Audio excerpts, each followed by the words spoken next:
আশা করি যারা নতুন চাষি আছেন আজকের ভিডিওটা তাদের জন্য অনেক বেশি কাজে লাগবে। কোন চারাগুলা রোপণ করলে মাত্র 30 থেকে 35 দিনের ভিতরে লতি বের হওয়া সম্ভব, আবার কোন চারা রোপণ করলে 40 থেকে 42 দিন লাগবে লতি আসতে, আর কোন চারাগুলোতে 3 মাস পরে লতি আসে। আসসালামু আলাইকুম। দেশ ও দেশের বাইরে থেকে যে বা যারা আমাদের আজকের ভিডিওটি দেখছেন সকলকে জানাই আন্তরিক শুভেচ্ছা ও অভিনন্দন। প্রিয় দর্শক, আজকে বিপুল পরিমাণ চারা ডেলিভারি আছে, আর 3 মাস লাগে ফলন আসতে কেন বা কোন ধরনের চারাগুলা এইটা আজকে একটু দেখাবো। আবার 40 থেকে 42 দিনের ভিতরে লতি আসে, সেটা কেমন চারা সেই জিনিসটা আপনাদেরকে দেখাবো। আরেকটা চারা আছে যেটা 35 দিন সর্বোচ্চ 36 দিনের ভিতরে লতি আসে, সেইটা কেমন চারা সেই জিনিসটাও দেখাবো। তো দর্শক, এই যে দেখতেছেন আমাদের আজকে যে চারাগুলা কাটা হয়েছে, মূলত এখান থেকে আমাদের 14 মাসের বেশি বয়সী কিছু চারা ডেলিভারি হবে, আবার 10 মাসের বেশি বয়সী কিছু চারা আমরা ডেলিভারি করব। আর সরাসরি মাঠ থেকে সেটা একটু দেখানোর জন্য চেষ্টা। 14 মাসের বেশি বয়সী চারাগুলার একটা প্রধান ভালো দিক হলো এইটাতে লতি আসে সব থেকে বেশি দ্রুত। অর্থাৎ যারা বাড়ির আঙিনায় বা ছোট্ট পরিসরে অথবা যাদের পরিচর্যার ঘাটতি থাকবে তারা চাইলে কিন্তু এই 14 মাসের বেশি বয়সী চারাগুলো সংগ্রহ করতে পারেন।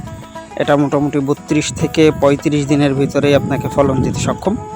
আর একটানা 14 মাস ফলন দেয়, তবে যদি বাণিজ্যিক চিন্তাটা করা হয় তাহলে 10 মাস এই গাছগুলো থেকে ফলন নেওয়াটা সব থেকে বেটার।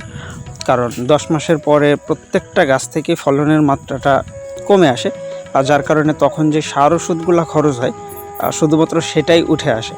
যার জন্য অবশ্যই আপনি যদি বাণিজ্যিকভাবে পরিকল্পনা করেন তাহলে আপনার মূল টার্গেট রাখতে হবে যে আমি 10 মাস এই গাছগুলা থেকে ফলন পাবো। আর 10 মাস পরে প্রতিটা কাঠকুচো আপনি আলাদাভাবে বিক্রি করতে পারেন।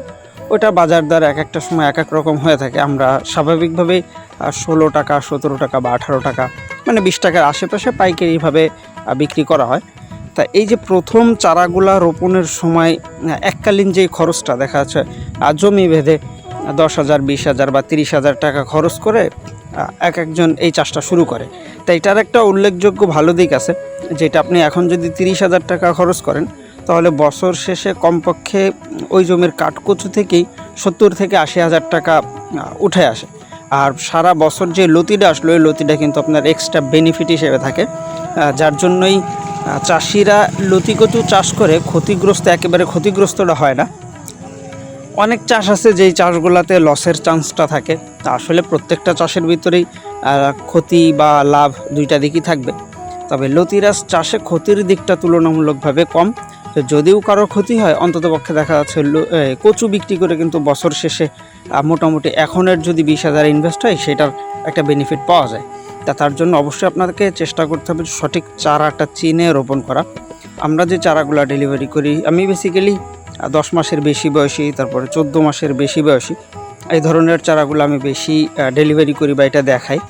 আর অনেক ক্ষেত্রে আছে যারা দেখা যাচ্ছে কম বাজেটের ভিতরে লতিকচু চাষ করতে চায়, রানিং জমির চারাগুলো সংগ্রহ করে, সেটা কিন্তু মাত্র 1.5 টাকা পিসে আমরা বিক্রি করি। আর রানিং জমির চারাগুলো আমি স্বাভাবিকভাবে দেখাই না, কারণ ওইটাতে না জেনে অনেকে আছে যে প্রতারণা হয়। কারণ ওই চারাগুলো রোপণ করলে লতি আসতে অ্যাভারেজে দেখা যাচ্ছে 3 মাস বা 3 মাসেরও 1 সপ্তাহ কম বা বেশি এরকম সময় লেগে যায়। যার জন্য আমি চেষ্টা করি প্রত্যেকটা বিষয় একজন নতুন চাষির সামনে তুলে ধরার জন্য। যদি 10 মাসের চারা রোপণ করতে পারেন সেই ক্ষেত্রে আপনার 42 থেকে 45 দিনের লতি আসবে। যদি 14 মাসের বেশি বয়সে চারা রোপণ করতে পারেন সেই ক্ষেত্রে দেখাচ্ছে 32 থেকে 35 দিনের লতি আসবে। আর রানিং জমির চারাগুলোতে 3 মাস। তা আসলে যারা এই ধরনের চাষ করতে যাচ্ছেন এরকম প্রত্যেকটা খুঁটিনাটি বিষয় জেনে শুনে তারপরে চাষের পরিকল্পনাটা করবেন, তাহলে আশা করি স্বপ্নভঙ্গ হবে না বা কাঙ্ক্ষিত ফলনটাও আপনি লতিকচু চাষ করে এখান থেকে পেতে পারেন। প্রিয় দর্শক, এই ছিল মূলত আমাদের আজকের ভিডিওটা। দেখা হবে পরবর্তীতে আবার নতুন কোনো ভিডিওতে। সে পর্যন্ত সবাই ভালো থাকবেন, সুস্থ থাকবেন।